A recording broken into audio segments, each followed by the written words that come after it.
What it do, cuckolds? It's your boy, the Hater, and it's time for another episode of Hater Outdoors, motherfuckers. Hater Outdoors. The Hater's out here going on a walk around the neighborhood, having some fun. It's a pretty nice day, and I was thinking today about how after I grew to a certain point, like when I hit around like 4,000 subscribers, maybe 5,000 subscribers, I'm now at almost 5,200, right? We're still aiming for 8,000 by the end of the year, cucks. So, you know, help me get there. Subscribe and like, cuckolds. Now, with all that being said, right, as the Hater keeps growing, there's more and more people in my comments saying like, oh, you suck, your channel ain't shit, etc., etc. Now, the Hater has been affected by this deeply. Psych! I don't give a rat's ass. I welcome everybody to come here and talk shit. The Hater ain't no bitch, but let me tell you something. The Hater doesn't believe in taking the high road either. So, if you come at me, for example, this one guy was like, your channel ain't shit. I click on his channel. He's got like 34 views and like some video of some nerd video game, right? And I'm like, look at you, you piece of shit. You know what I mean? You thought you were going to be this big deal and it didn't work out. So the Hater will go for the fucking gullet, motherfucks. The Hater, like, if this was real life, the Hater would shove that kid into a locker. But because it's the internet, I'll have to verbally berate him, you know what I'm saying? The Hater takes no hostages, but the Hater does welcome these kind of comments. The Hater does welcome constructive criticism, non-constructive criticism, adulation, you know, constructive adulation, donations, theft. The Hater welcomes it all, cucks, because the Hater is all about democracy. And the Hater wants everyone to speak their mind and say what they got to say on the Hater's channel, because this is an open zone. I've never deleted a comment. I've never monitored anything. I try to read as many comments as I can, but I can't get through all of them, cucks. But I do my best, you know? I try to answer, like, my fans. I try to answer the haters. I try to do it. But bear with me, cucks. The Hater's got a busy life. Now, with all that being said, cucks, let's get to the topic at hand. The topic at hand today is wasted pushes, right? Now, before we begin the discussion, I want to point out one thing. When I say wasted pushes, I can't automatically put the blame of this on the wrestler, him or herself, right? That's just not appropriate, you know what I mean? Like, sometimes you get a push and then they take the push away from you, right? So I can't really blame it on you, the wrestler. You know what I mean? If you screwed up your own push, or if the push was screwed up for you. However, there are certain things that can be done, right? You have to get yourself over. This is just a reality of life. I will do something that I tend to not do, and that is give credit where credit is due. You know what I'm saying? I actually always give credit where credit's due, but I don't give credit to this guy, Gunther, right? Actually, no, I do, because I've said this many times. Gunther got himself into shape. Now, obviously this is easier said than done because Gunther was fat, right? Like if you're like Apollo Crews, you can't get yourself into shape because he already is in great shape, but you understand what I'm getting at. The point is there are intangibles and things that can be done to put yourself over. A great example might be Becky Lynch, right? She got her nose broken and she went on Twitter and started putting herself over. She started getting over on Twitter. I mean, she didn't do anything special. She just copied Conor McGregor to the T, right? She started speaking like him. It was very fucking weird, honestly. She started speaking with that same cadence, right? With that false confidence. Like, I mean, for Conor McGregor, it's real confidence, but for her, it's false confidence. And by the way, that real confidence of McGregor went away real quick when he got his ass whooped by Floyd Mayweather. Oh, Conor McGregor would beat him in an MMA fight because Floyd can't check a leg kick. Joe Rogan told me so. Okay. You know what I'm saying? Believe what you want, cucks. Everyone acts as if like a leg kick is like this crippling thing. You just lift your leg. That's how you check a leg kick. It ain't like fucking rocket science. You can learn how to check a leg kick in like 5 minutes. You know what I mean? People act like it's like this secret technique, like the 5-finger death punch from Kill Bill. Anyways, I digress, right? I'm going to talk about two prominent examples of wasted pushes. These are, in my opinion, the two most flagrant examples of how pushes have been ruined. First and foremost, we've got Baron Corbin, right? Baron Corbin, first of all, he was saddled with like 19 gimmicks, all of which were stupid. The only gimmick that made sense for Baron Corbin was the first one, where he had long hair, tattoos, and then he would just come out there and he would just squash people in like 1 minute. You know what I mean? That was the gimmick that mattered. Then they gave him like fucking Constable Corbin, which was fucking stupid. He had to shave his head. A lot of people, I remember one of my friends telling me, he's like, man, Baron Corbin really cares about his job.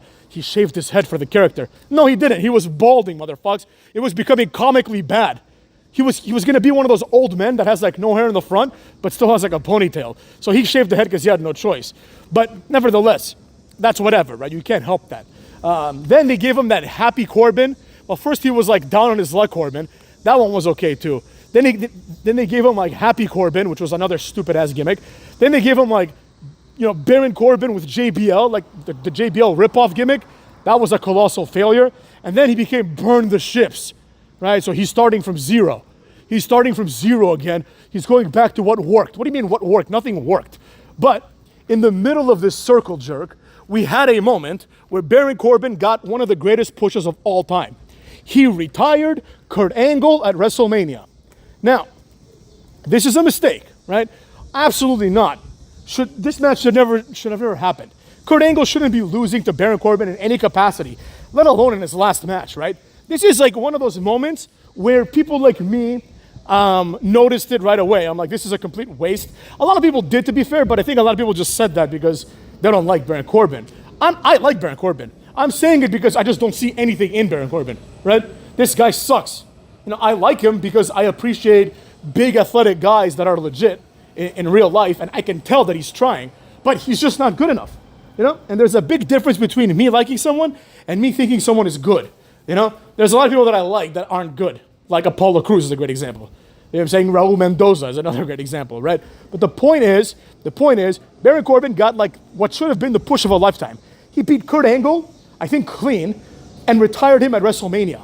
The next thing that should have been this. He comes out on SmackDown or on Raw, wherever, and he says, I'm made now. I am him, and I won a title shot. That's what should have happened.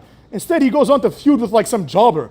Before you know it, a few years later, he's like just flipping gimmicks left and right. And then a few years after that, he's in NXT teaming with Braun Breaker in like the most one-sided tag team of all time, where it's like the whole point of the tag team is Baron Corbin sucks ass, and Braun Breaker is pretty much carrying him into relevance once again, right? And we saw this being validated. A lot of people were like, wow, Baron Corbin did some of his best work in this run in NXT. And for some reason, they expected him to continue this in the main roster. I knew he was going to be a jobber immediately, right? The entire point of the Wolf Dogs, whatever the fuck they were. Remember those guys? Baron Corbin and Braun Breaker. The whole point was Braun Breaker's here, and he needs a jobber for a partner. So this is the guy that we've got, right? So this was a complete disaster. Now, in explaining why this was a complete disaster, I would be remiss if I didn't explain what he should have done, right? First of all, the first thing he should have done after that is said absolutely no to any goofy-ass gimmick about him losing the money and winning a lot of money in the casino or whatever. All that was dumb. Anything where all the gimmicks that he had where he wore a hat, none of that shit should have ever happened. And then most importantly, what he should have done after he beat Kurt Angle was work on his body. This guy has one of the least aesthetically pleasing physiques in wrestling, right? He's never done a sit-up in his life. It's fascinating. It's fascinating how this guy has absolutely no definition in his abs. He has a fat man's stomach, not even a skinny fat guy. He just has a fat guy's stomach, right? He should have gone and started doing sit-ups as soon as he beat Kurt Angle, and just do sit-ups until the next time you're needed on TV.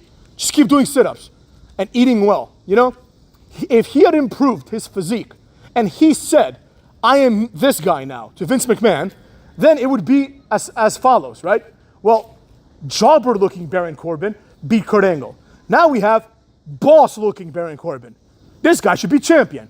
They would Jinder Mahal him so quick, but he didn't do it.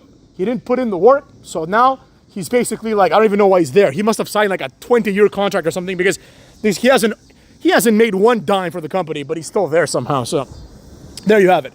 Another completely wasted push, arguably even worse, is Austin Theory. Austin Theory beat John Cena clean at WrestleMania, right? He had a legitimate program with John Cena, and he beat him either clean or almost clean at WrestleMania, right? This is John Cena, motherfucks. This is one of the best ever. It's honestly unthinkable that someone thought this was a good idea, because this would be the equivalent of having prime Hulk Hogan come in and having him lose to Carlito or Chris Masters. Unthinkable. You'd be like, what are you talking about? Are you retarded? You want Chris Masters? You want Shelton Benjamin to beat Carlito, you know? That's fine. You want Shelton Benjamin to beat Chris Masters? That's fine. Oh, wait a second. You want Shelton Benjamin to beat Hulk Hogan? Yeah, that's not going to happen. You must be retarded, right? But this is what happened here.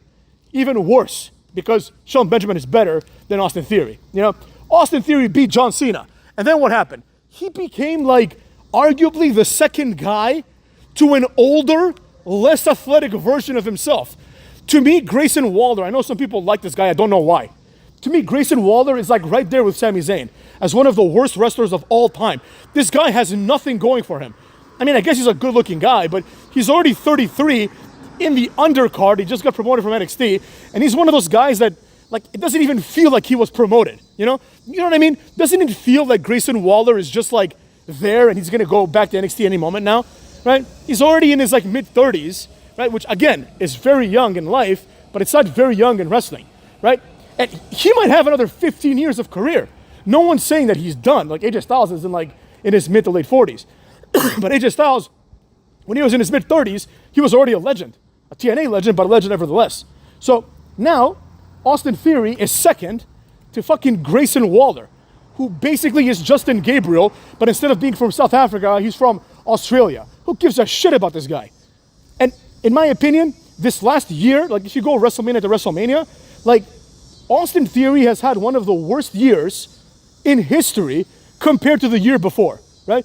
This is like worse than when Daniel Bryan main evented WrestleMania 30 and then was in the opening ladder match at WrestleMania 31. You know what I mean? It is a complete disaster what's happening here. This was a complete waste. You could have given the push, like you could have just told John Cena, hey, hold on for a couple of years. We have this guy called Braun Breaker. He's going to beat you clean, right? And you could have given the rub to someone that was going to be a big deal. Now, I understand, you know, they thought Austin Theory was going to be a big deal. And it turned out he wasn't. But it doesn't matter, right? In this particular case, unlike Baron Corbin, I can't blame this on Austin Theory because he's done all he can, right? He's done all he can. He's in great shape. He's good in the ring. He's very athletic. He's kind of weird looking, right? He's got that retarded face kind of, you know what I mean? Like he looks like there's something wrong with him, right? But more importantly, he's just a giant goof, right? But that's just how he is. That's his personality. So he's supposed to be this big deal, but he just doesn't feel like the big deal. But this doesn't take away from the fact, and doesn't take away from the whole theme of this video, that you cannot just go around wasting these pushes, right? These pushes in particular are the sort of pushes that only come around once in a while. Like in the context of Kurt Angle, that comes around once, right? There is only one Kurt Angle, and beating Kurt Angle clean at WrestleMania is a big deal. So if you're gonna give that to the guy that's next gonna have a gimmick where JBL manages him, and then JBL basically stops managing him because JBL's like, well, sorry, didn't realize you were a massive jobber. I have to stop managing you now. This is like embarrassing, you know? So there you have it, right? The point is, if you give someone a push, you gotta follow through, right? That's what this video is all about. You gotta follow through on the push. If you don't, you've wasted it. And it's one thing to waste a push like, oh, who's gonna beat Gunther? Who gives a shit? Who gives a flying fuck? Anyone could beat Gunther, and it means nothing. Like Sami Zayn beat Gunther, and like 2 weeks later, Corey Graves is talking about how this is a fluke, and how it basically doesn't count. And how, like, in the eyes of the fans, we should still consider Gunther to be superior to Sami Zayn in the hierarchy, right? It's only been 3 months. If Gunther becomes the champion now, like, and Sami Zayn challenges him for the title, Gunther's gonna win. So that right there shows how pushes can go awry, but it also shows the importance of both sides of the push. It's important that the guy taking the L be important, right? Like be like a John Cena or a Kurt Angle. When it's a Gunther, nobody gives a rat's ass. And that's where we find ourselves now. Cuckolds.